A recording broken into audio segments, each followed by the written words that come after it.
Bonjour les amis, bonjour à tous, comment ça va les amis? On se retrouve dans la serre. Alors les amis, comme je vous disais, je ne me précipite pas car les températures ici fin mars sont pas très élevées.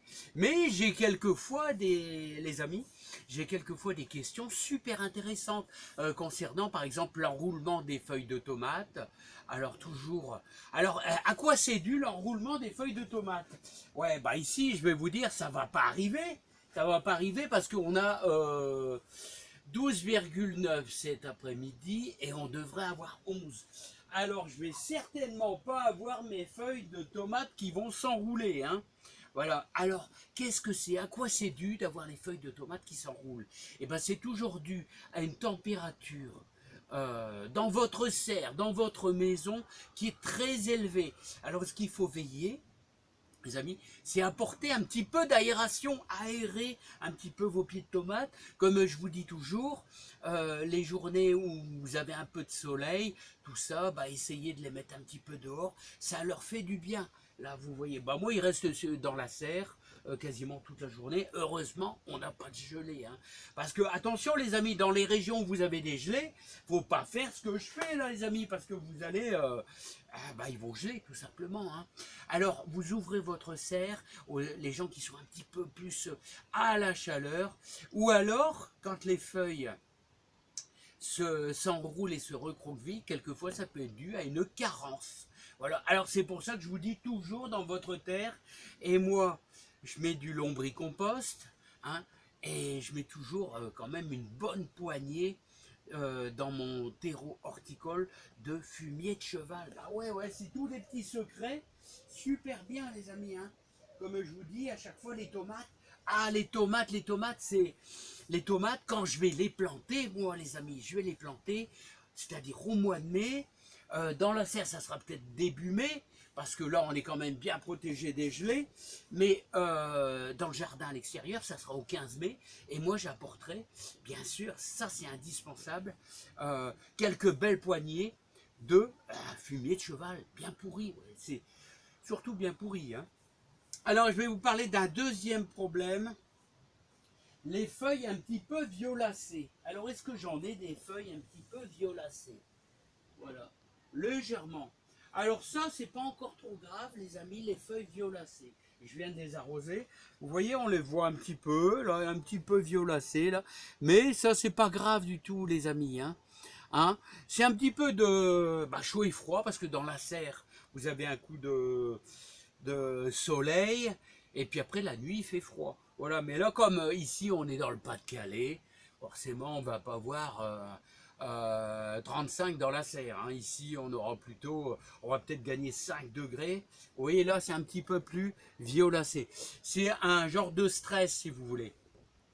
Mais ça n'a aucune conséquence sur vos tomates. Voilà, les amis, je vais remettre celle-ci.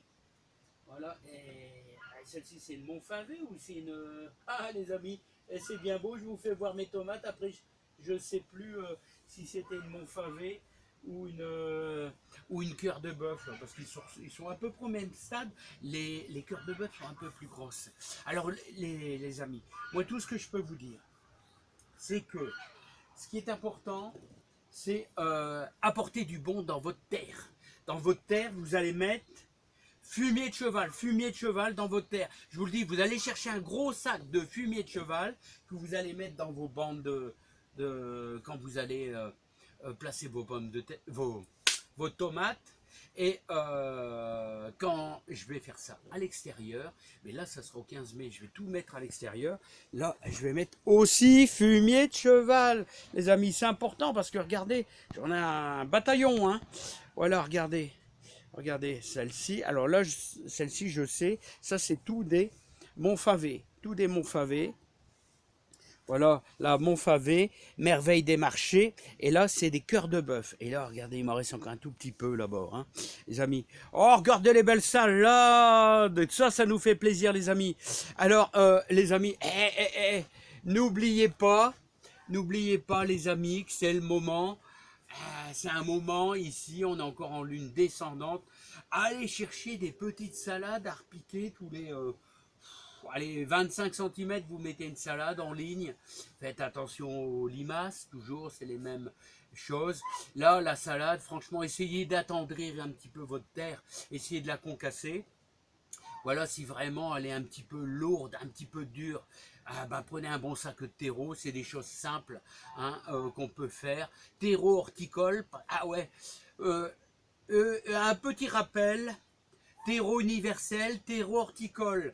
Le terreau universel est en général moins cher. Ah bah ouais, pourquoi? Bah parce que il n'est pas agrémenté, il n'y a pas du tout d'engrais, il n'y a pas d'algues, il n'y a pas de fumier. Terreau horticole, il est amélioré, c'est pour ça qu'il est plus cher. Alors, vous voulez de la belle salade ou de la salade qui végète? Bah, si vous voulez de la belle salade, il faut mettre un bon terreau. Il n'y a pas beaucoup d'euros de plus, mais c'est un conseil, mettez du bon. Si vous mettez du bon, vous allez avoir du beau légume. Voilà, parce que le légume, il a besoin de beaucoup de nourriture. Dans le jardin, c'est toujours les mêmes refrains, les amis. Bon, alors, je vais remettre le couvercle. Normalement, il gèle pas. Hein. Normalement, il gèle pas. Celle-ci aussi, elle commence à pas mal se faire. Là, je les ai bien arrosées. Ça, c'est, vous regardez, ça, c'est des pommes de terre nouvelles. Voilà, on dirait que ça soif là-bas. On dirait que ça soif un peu. Hein.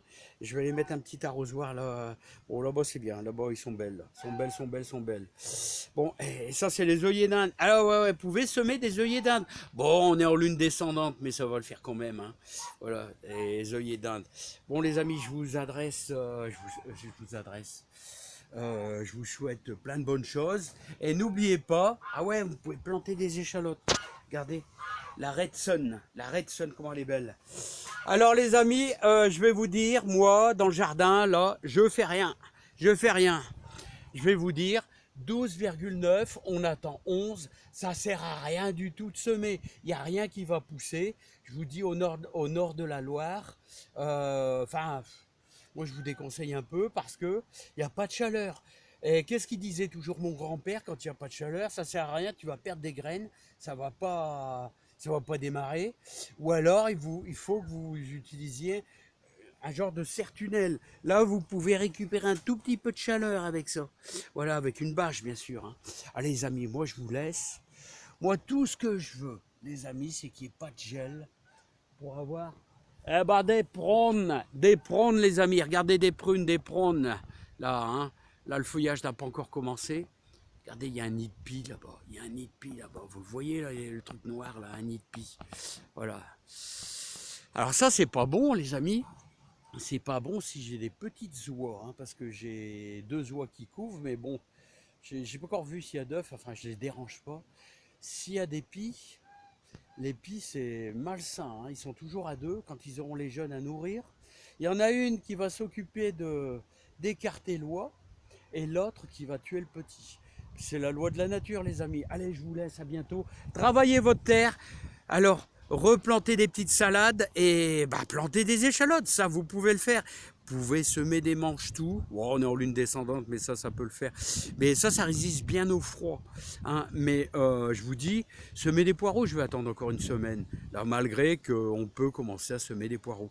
Allez, je vous dis à bientôt. Plein de joie et plein de bonheur. Travaillez votre terre, c'est le moment.